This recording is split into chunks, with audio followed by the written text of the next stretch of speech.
So today was the big day, and the PlayStation 5 Pro is official. We have the official word from Sony themselves.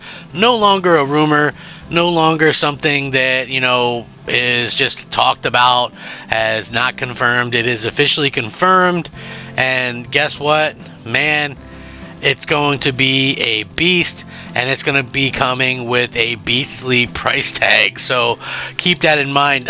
You guys are going to want to stick here. I'm going to give my thoughts and opinions on this. But yeah, we got our first idea of the PS5 Pro. What it looks like. Looks very much like the regular PlayStation 5 with a few extra lines in there or whatever. But nice that they stick with kind of a family unified type thing. I want to get into it. What's up, everybody? I'm Crap Gamer. This is Crap Gamer Reviews with another video. Thank you so much for checking it out. I certainly appreciate it. Please like, share, subscribe, all that kind of good jazz. So they officially unveiled the PlayStation 5 Pro, releasing this November for a whopping $700 US, and that's for the digital edition, mind you. $700 for the digital edition. The new console will be released on November 7th for $700. It will include a 2TB solid-state drive, a DualSense wireless controller, but a disc drive will be needed to purchase separately. So the disc drive itself is $79 plus tax. So you're looking at around $800, over $800 with tax, by the way, to get a PS5 Pro with a disc drive. It doesn't come with one natively, so yeah, very interesting way to go about it.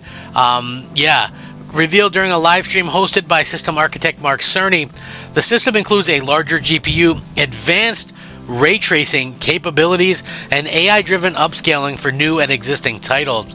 According to Sony, PS5 Pro has a GPU with 67% more compute units than the current PlayStation 5 model and 28% faster memory.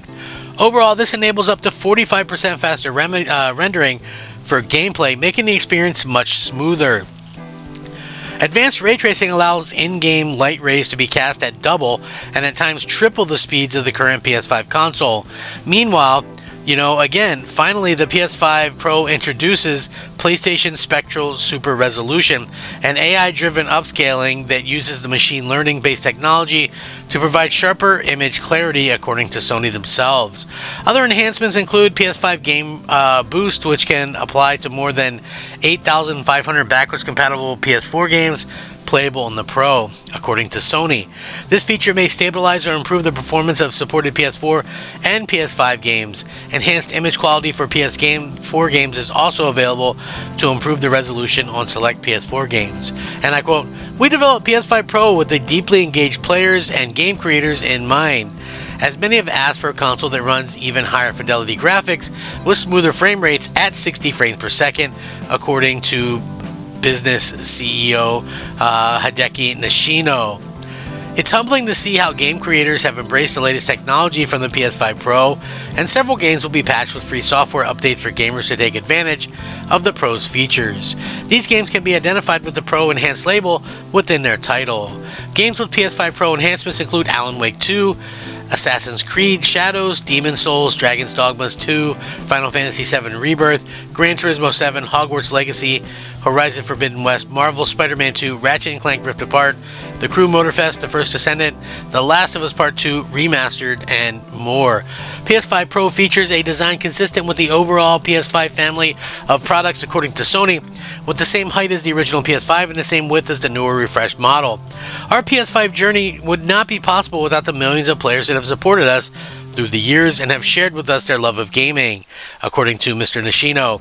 Whichever console option players choose, whether it's PS5 or PS5 Pro, we wish to bring everyone the very best gaming experience to fit their needs.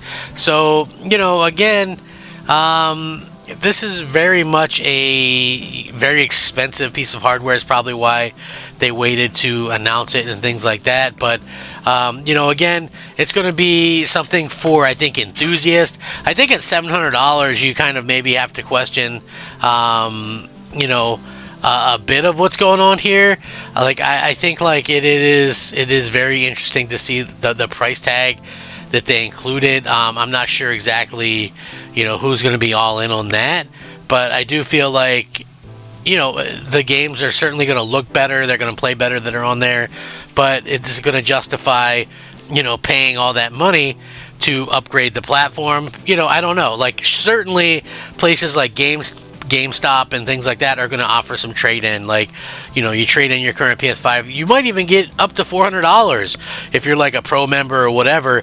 But when you think about that, even if you get $400 for your console, you're still going to have to pay another $300 to $400 if you want the disc drive. So, I mean, $400 out of pocket, I guess it's really going to come down to the individual. I do see a lot of Xbox fans kind of, maybe kind of questioning things that Microsoft has chosen to do and kind of picked to do instead of, like a pro console or what have you. Now, is this going to work out well for Sony? We'll see. Like I said, I feel like we're sort of in this weird kind of world. I don't know maybe who Sony is trying to appeal to with this. This seems like a little bit different play than what we are used to with like even the PS4 Pro, which I felt like was an interesting topic of conversation. But, again, are people going to really kind of drop a bunch of money on this? I'm certainly guessing that the enthusiasts are going to drop money on this, and it'll probably sell out and have initial success for what it is. But is it going to be something that the masses really adopt? I don't know. I think you're asking a lot at $700 for a digital only console. I would have done what I could to make that thing as cheap as possible. Like, I don't know, I feel like at this particular point, I knew it was going to be 700 or around about there. Something, maybe part of me thought 650. And the reason why I knew it was going to be so expensive is because they went a little bit extra step with this. And the sad fact of the matter is, the price for things, right? The price for things is, not going down like it used to, like in previous generations and things like that. So we have to kind of keep that in mind. Is this going to be something that we are going to, like, people going to rush out and pick this thing up? I don't know. Like they might, you know what I mean?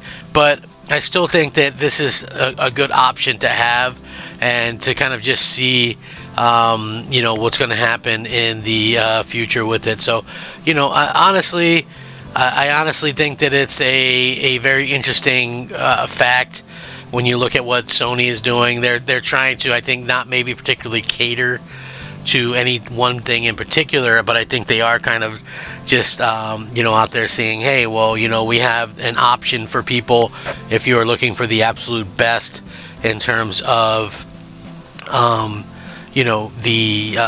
PlayStation. I think if you're looking for, a console that performs best, hey, you're good, you got it. I think that would be probably a really good option for people. If you're just getting into this generation, I think we might have a bit of a weird situation. Like, are people really going to want to spend all of that money? I don't know. We'll have to wait and see. I think that, like I said, the initial stuff is probably going to sell out relatively quick. And the reason why it's going to sell out relatively quick is because you do have people that buy these things, as they come out, the latest and greatest. They have to have the latest and greatest. So, again, I think this is going to put Xbox in a weird situation. And some people are going to complain about the price. But think about this. You get a 2 terabyte PS5 Pro for $100 more than you could an Xbox Series X with the 2 terabyte drive. So, again, we'll see how it goes, and it's much more powerful than the Series X. So we'll have to wait and see how this all plays out. But again, new hardware is exciting. When we see this stuff happen, I think that it's very much a super interesting thing to see, and it is nice to see that. I wish they maybe would have done something where they showcase some more of their titles. Like, do they really not have any first-party titles ready? I am starting to maybe question that a little bit because, hey, we haven't really had anything from them in, like, forever. Like, show us some Wolverine, show us some Venom, show us, something from Naughty Dog running on the Pro. Like, I don't understand how they plan to sell people on this thing just yet. But, again, anything can happen. I think it looks cool. I was, I'll have to see if it's something that I can swing in terms of the money. But, you know, it does look like it's going to play things beastly, so we'll see. Anyway, I'll link this in the description. You guys can check it out. Let me know what you think. Are you going to pick one up? Sound off, rate, comment, subscribe. Rack 'em up. Crap Gamer out.